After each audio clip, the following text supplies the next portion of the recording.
good news for consumers in today's budget. We've mentioned already the solar panel incentive, but also no increase in income tax or the fuel levies. That is going to be some relief for those of us who are battling with the cost of living. Let's speak now to Wayne Duvenage of the organisation Undoing Tax Abuse. Wayne, before we get into those details, we've just listened to Prof. Mark Swilling saying that in his view, what he heard today is the clearest signal yet that Eskom is going to move away from generating, leave that to the private sector and focus on distribution and transmission. Listening to what was said about the plans for energy, the fact that government is going to give 2/3 of that money to Eskom to help it pay off its debt less expensively, do you think it's heading in the right direction?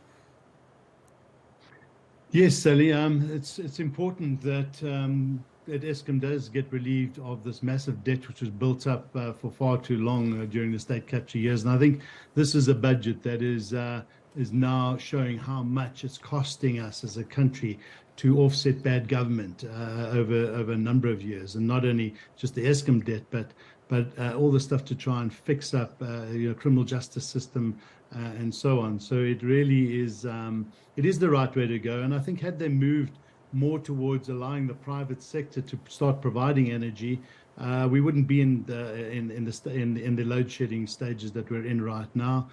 In fact, we would have had a lot more energy coming on stream a number of years ago. So they delayed a lot in that, and now this is the move in the right direction, but it's very late. Yeah, and it's a ton of money. If we look at the fuel levies, there were concerns yesterday that there was going to be an increase in the fuel levy, the road accident fund. That didn't happen. But we're yet to see any commitment to really trimming out those fuel levies, which we heard about last year. That's, of course, when the price was spiking. Do you think the government's done the best it can around fuel at the moment? Yes, in fact, this is the second year now in a row, unheard of before, for the government not to reach into the pockets of motorists and the fuel levy and the road accident fund. So this is a good sign, because I think what Enoch Godongwana is starting to realize now is that they've pushed the envelope too far. And we've been talking about this for years. And in fact, it's not sustainable as vehicles move into the electric phase. You can't have a government relying too much on this. It's about 90 billion rand a year, and that's probably our fourth highest tax. And I think he recognizes that. So well done to him for not increasing both those levies. The road accident fund is a complete mess, and that needs to be fixed. They're not doing that fast enough. It's in the total shambles, quite frankly. Income tax, no increases there. Also, that's great news. I mean, sin tax, as we always expect it, and smoking and drinking is a choice, really, isn't it? Yeah, absolutely. I think, Sally, one of our biggest concerns is this increase in funding to political parties. And this is just from national. You just want to see what they're doing at the provincial level and how much they give. And the ANC did, or the ruling party did note in their Lekgotla in January that they were going to go down this road and try and get government to give it more money. And we know that the ruling party is broke.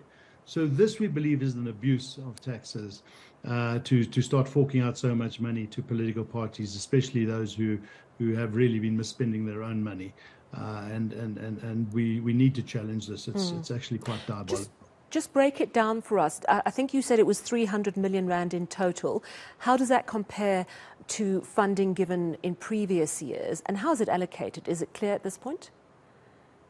Yeah, well, I think it's 300 million on top of an amount that was given 342 million in the 2022-2023 budget.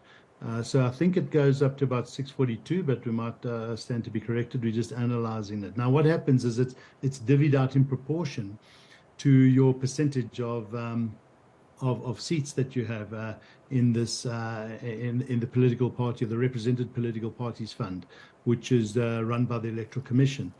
And so obviously the biggest party is going to get the most.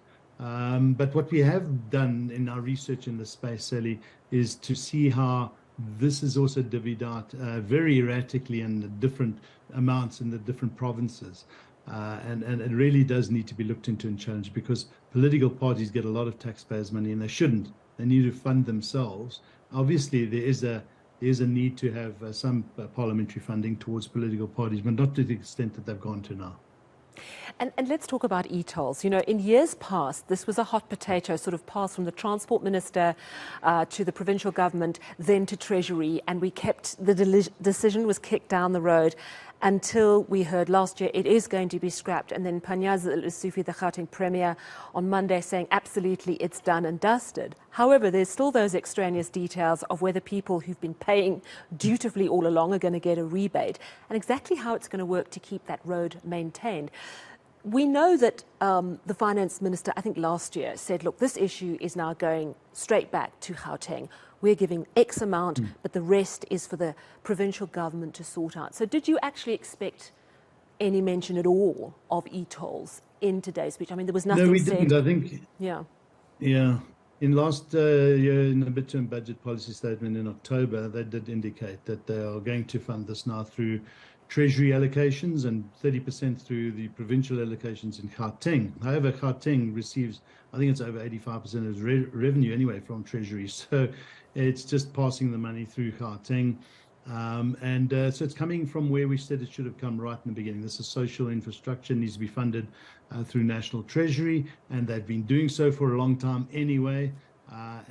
This is now wasn't going to be mentioned in his budget because it's been taken care of. They've increased their allocations to SANRAL, but SANRAL's in a lot of trouble. They're inheriting more and more roads from the provinces. These roads are broken. They haven't been maintained well properly over the years, so they've got an uphill battle to fix our roads in this country, as do the provinces, as do our municipalities. Failing infrastructure is a sign of bad spending and government, not paying attention to maintenance and repairs, and we have a big problem looming.